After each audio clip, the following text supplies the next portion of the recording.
Good evening, everybody. I am Angela Walker. I am the vice presidential candidate for the Green Party and also the Socialist Party of the USA. And I know, I want to give big love and big shouts out to all of us who, watched the debate, folks who were live tweeting and interacting with what was being discussed. I know there were expectations with this debate that after the presidential debate, we were, waiting to see, some improvement as far as the demeanor of the candidates. I think that it was very marginal. And I think that what we saw tonight just underscores the fact that the Green Party is the only party that is actually offering people what they have been asking for. We are the only ones who are being responsive to, calls for community control of the police. We are the only folks who are talking about Medicare for all. The fact that, just listening to the whole piece, the beginning piece about, how the Trump administration really did criminally mishandle the COVID pandemic and has been downplaying it. And also their disgusting, this disgusting scapegoating of China for a virus that the Trump administration has mismanaged is ridiculous. This is 2020. They're playing games like this is the 80s and it's the US against Russia. And those of us who, grew up and lived through that, we don't need to see this again. It's tiresome and it's stupid and it's racist and it's short-sighted, So, in talking about what people need as far as COVID relief, what should have been in place and Medicare for all. And I don't recall hearing that at all, that there should have been a Medicare for all as a community controlled national health service in place to make sure that people were being tested. We had a trace and isolate program so that, we are able to flatten the curve, make sure that people who are infected are getting the treatment that they need. It did not come up about making sure, I recall Vice President Pence patting himself on the back that the Trump administration went out of their way to make sure that people had PPE and were safe, which is a blatant lie. I recall stories of folks getting PPE by independent means and then trying to hide it so that the government wouldn't come in and seize it, or governors around the country begging the Trump administration for PPE and for relief for their states, and this administration doling out that help as it wished. So to watch Mike Pence talk about the COVID pandemic in that way, that this administration was somehow proactive, is absolutely disgusting, and it was a blatant lie. We need Medicare for all. We need it now. We're not interested in your thoughts. We're not interested in your prayers, Mr. Vice President. We are asking for Medicare for all. You're not going to provide it. The only party that is talking about Medicare for all is us. There was a lot of talk tonight about veterans, a lot of talk about the way that the United States has gone after its enemies around the world and the suffering of military personnel, as a result of these interventions, although that's not the way they discussed it. You just kind of, listen to both Senator Harris and Vice President Pence, and you're looking for an American flag and some really heroic 80s music to be playing in the background. It was ridiculous. If you are serious about keeping American personnel safe, then end the wars that we're involved in around the world.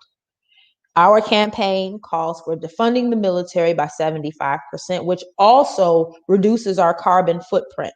As you know, that the U.S. military is one of the biggest contributors to climate change around, in the world. And so if we're serious about protecting military personnel, bring them home. Bring the money that is being spent on keeping our folks in places that don't want them there, in conflicts that are putting them at risk, bring them home. Reinvest the money in our infrastructure and retrain our folks to do these new green jobs, which also brings up a point that they kept making, particularly I think Vice President Pence was the absolute worst about this. Like, they're gonna raise your taxes, and we can't ban fracking because that's jobs. No, there is a such thing as jobs with justice that are within ecological bounds. You can create green jobs that employ millions of people, that do not destroy the planet, but rebuild wetlands and rebuild, infrastructure as far as public transportation, housing, things like that. They act like these two things are, that they're at odds with one another. You can create millions of American jobs without destroying the planet. People are asking you to stop fracking, and your only response is, jobs. No, we're not going to be fooled by that. And to hear both candidates, which was unsurprising, when first off, you're definitely not talking about an eco-socialist Green New Deal. And we all know that originated here at the Green Party. Don't ever be fooled and think that it originated with the Democrats. It did not.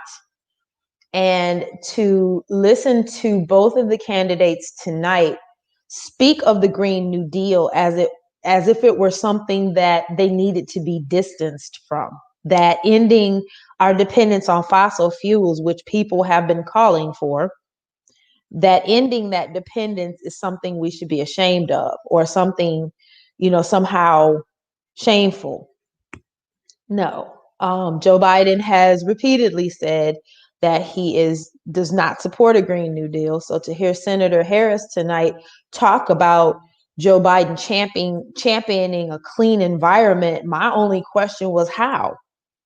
How? If you are maintaining our dependence on fossil fuels and you are not going to end fracking, you tell me what you're going to do as far as championing a clean environment and doing what you can to reverse climate change. Those things don't add up. I mean, come on. So, that was interesting. They're not championing the Green New Deal, of course. What plan Senator Harris was alluding to, I have no idea. I think it's what Biden referred to last week as the Biden plan, and some nebulous whatever he was doing with that. And what came up also was, we need to protect our democracy. All I could do was laugh. I'm sorry. All I could do was laugh. We don't have a democracy. The fact that you've got candidates outside of these two parties, you've got at least two other parties that are on the ballot in most of the states in this country. Why weren't representatives of those parties on that stage with you? We don't have a democracy. If we did, it wouldn't be this competition between A and B. I mean, come on. And, Pence was very clear about his feelings about mail-in voting. And, it's up to the American people and to whatever it was he said. And it was like, no, if you believe in a true democracy, then you want people to have as many options to vote as they possibly can. There is still a pandemic happening. If people need that mail-in ballot option simply because they want it, it should be in place for them. No questions asked. So, that was interesting. Protect our democracy. Senator Harris, your party pushed us off the platform, off the ballot in 3 different states. Tell me again how democracy works. I'll be listening. On racial justice, racial justice, the entire discussion was cringe. Of course, Vice President Pence does not support defunding the police, does not support reallocating funds to, rebuilding the infrastructure of communities, providing wraparound services that people need. And Senator Harris, her record on incarcerating particularly Black and brown folks out in California does not give her a whole lot of credibility when we are talking about racial justice in this country. So, the Green Party is the only party that is talking about ending the war on drugs, not only the decriminalization and legalization of marijuana, but all drugs, and treating substance use in the way that they do in Portugal as a health issue and not a criminal offense. It's not something you need to lock people up for. So Senator Harris touched on legalizing marijuana, but left it, and I think she also referred to expunging the records of people held on marijuana conventions. But we need to go further. It needs to be legalized. It needs to be decriminalized. People in communities that have been most harmed by these unequally applied drug laws need to have preference in the legal grow industry as part of an economic reparations, which brings us to the Economic Bill of Rights, where I did not hear, I heard a lot about jobs, but it's how are we creating jobs that are also within ecological limits, that, are also, did we talk about a minimum wage? Did we talk about raising the minimum wage? I didn't hear that. That our platform is calling for a minimum wage of $20 for all workers. Also, a federal job guarantee, that the government should be, the biggest employer. You need a job, you walk in, you get one. And that these are jobs that are not merely lip service towards environmental protection, but that they are actual jobs that build the infrastructure in this country in a way that is sustaining for our planet. So I didn't hear that tonight. And so yeah, and the piece that they left us with, there were a lot of platitudes that flew around tonight. And at the end, a young person had written a letter and, was basically saying we need leadership that works together.